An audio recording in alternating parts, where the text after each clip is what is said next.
Bienvenue sur ce troisième épisode de cette mini-série de la Guilde, toujours avec Fatima Zahra.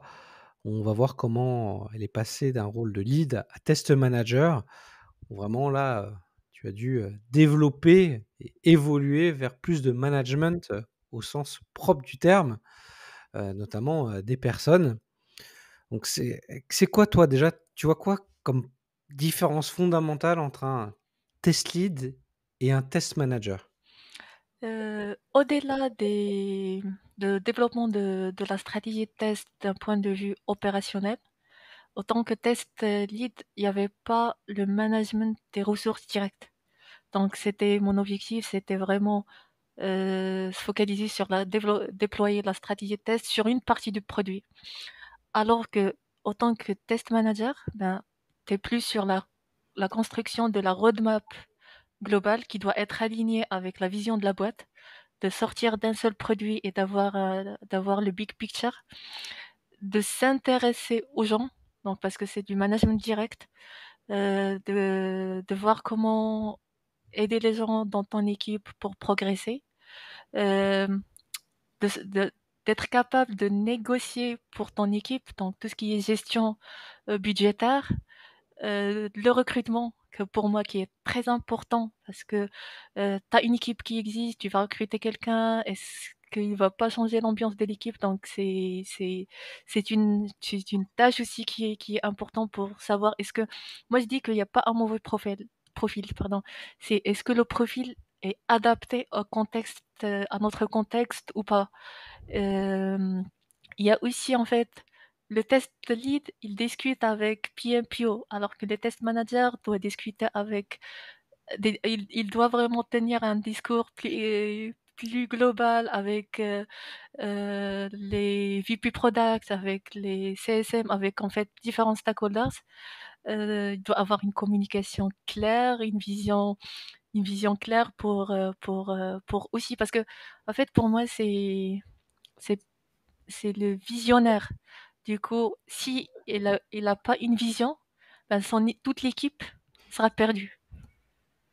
C'est un petit peu les différences entre un test manager et un test lead. Mais c'est important de passer par la phase de test lead avant d'arriver au test manager parce que tu développes beaucoup de skills, pas que sur l'opérationnel, mais aussi tu commences à travailler ton intelligence émotionnelle, tes soft skills que autant que test manager, tu utilises plus tes soft skills que tes hard skills. Ouais, c'est ça qu'il faut plus développer. On va revenir sur les soft skills qui sont pour moi très importantes. Mais au-delà de ce que tu as dit sur la partie, gestion budgétaire, la gestion des personnes notamment, il faut faire les entretiens annuels, tu vas peut-être donner, tu as entre guillemets «droit de vie et de mort» sur les augmentations, tu vois? Globalement, ça change beaucoup de choses aussi, dans la gestion, dans l'émotion que tu dois appréhender dessus.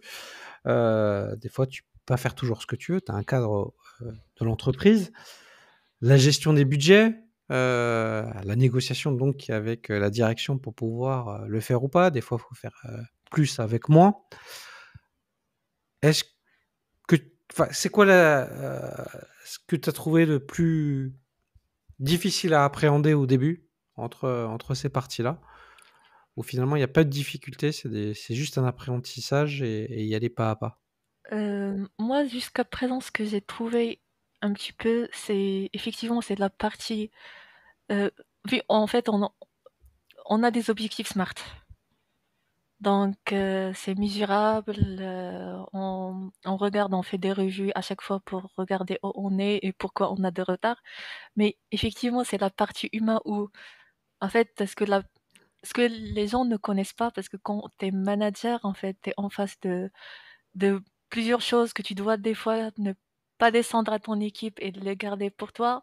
Il y a des enveloppes budgétaires, il y a de la décision de l'RH, il y a une vraie des fois, c'est pas que ta décision, même si toi, tu sais que la personne a performé, mais vu les contraintes budgétaires, ben, il faut faire des choix et ça, c'est pas facile parce que au fond de toi, tu es conscient de de Oui, que la oui, personne mérite, mais c'est mais des fois au-delà de on a des contraintes qu'ils peuvent pas gérer et encore tu arrives de l'extérieur en tant que manager, Mais imagine la difficulté quand tu étais dans la même équipe que tes collègues et du jour au Oui, lendemain, tu deviens leur manager et que tu dois faire le test management dessus. C'est un pas qui est pas facile à gérer parce que du jour au lendemain, on pouvait parler de tout et de rien et ouais, là, potentiellement on te donne des infos que tu peux pas forcément redescendre tout de suite ou pas telles quelles. Tu vas descendre, mais il faut que tu attendes que ce soit le bon moment, pour pouvoir les communiquer, parce que tu peux pas spoiler ouais. ta direction.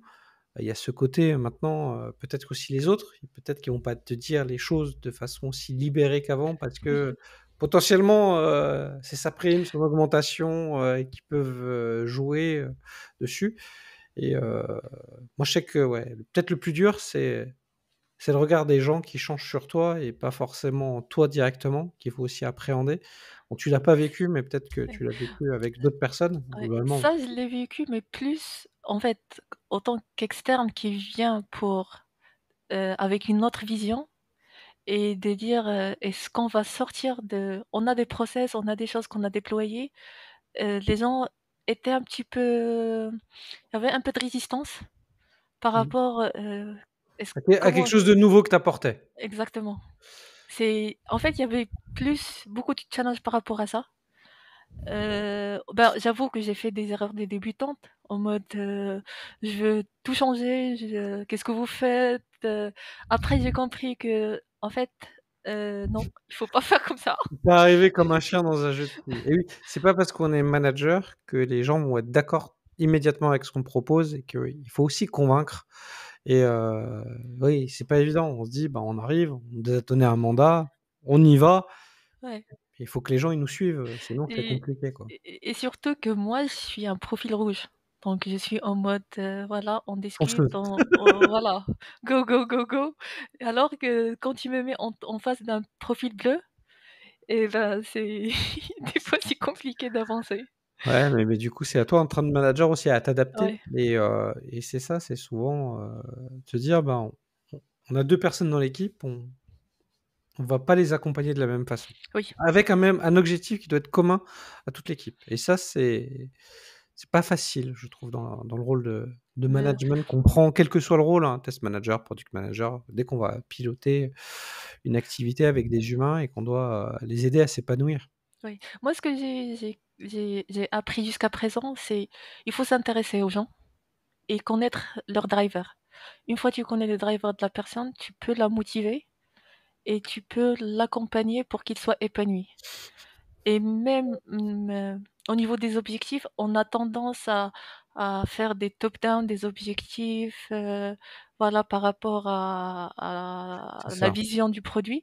En fait, moi, ce que j'ai fait et j'ai trouvé en fait, ça change par rapport même au la personne en face de moi, c'est que pour chaque objectif, on définit pourquoi c'est important pour l'entreprise et pourquoi c'est important pour nous. Il faut qu'il soit négocié avec lui quelque part, Oui, sinon ça va être difficile de le faire adhérer, mais ouais. Bon, finalement, on revient à ce que tu disais, c'est qu'il a fallu que tu développes tes soft skills et on continue tous à les développer au quotidien, mais finalement, c'est la compétence clé. oui.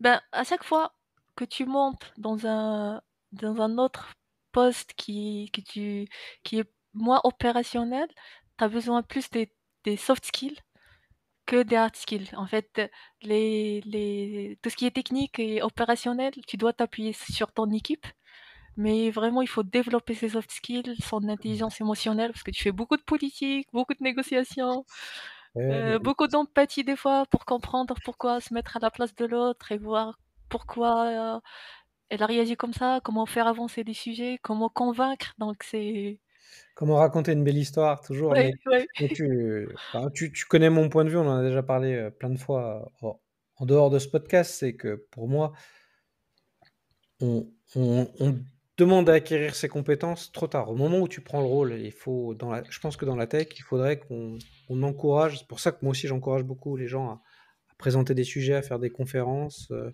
faire des meet-up, à écrire des blogs, et se dire: «Ben, voilà, ayez de l'écoute active, et Ouais, faites, présenter des choses pour savoir raconter une histoire», parce que c'est des compétences qui vont servir tous les jours, même dans votre oui, vie au quotidien, ce que je dis souvent, hein. Si vous savez raconter une belle histoire, quand vous allez voir votre banquier, vous allez plus facilement le convaincre d'avoir votre crédit. Bien sûr, il faut avoir Ouais. la Tu finance sais, pour pouvoir le faire, pour... c'est des choses, je trouve qu'on doit essayer, nous, tous en tant que manager, d'essayer de développer aussi les soft skills de nos équipes. Et je pense que Oui. c'est un vrai challenge parce que finalement, dans l'opérationnel, on met les objectifs SMART et on reste sur des choses très méthodes, techniques, objectifs. Et je pense que ça peut être bénéfique pour tous d'essayer de les développer un petit pourcent chaque année, Ouais. de sortir leur zone de confort là-dessus. Et moi, je dis toujours qu'un bon manager, c'est celui que son équipe, elle est autonome. Parce que moi, ce que je dis, c'est que le jour où je suis pas là, Ça ben, tourne. ça tourne. Je suis tout Et à c'est fait pour moi, d'accord c'est ça avec un toi. bon manager. Ouais, j'ai pas besoin de me connecter 10 fois par jour quand je suis en vacances. Ouais. Je suis tout à fait d'accord avec toi. C'est, c'est un très bon indicateur dessus. C'est je ne sers plus à rien. Et c'est même intéressant. Ça veut dire que tu peux prendre d'autres responsabilités, d'autres chantiers, d'autres choses que tu peux prendre. Et voilà. Ton Et, équipe ouais, ne doit pas être dépendante de toi. ouais. Et tu sais, quand j'étais test lead, donc ça, c'était parmi les fiertés que j'ai réalisées en tant que test lead, c'est que il y avait un testeur de mon équipe Ouais. qui a passé test lead après.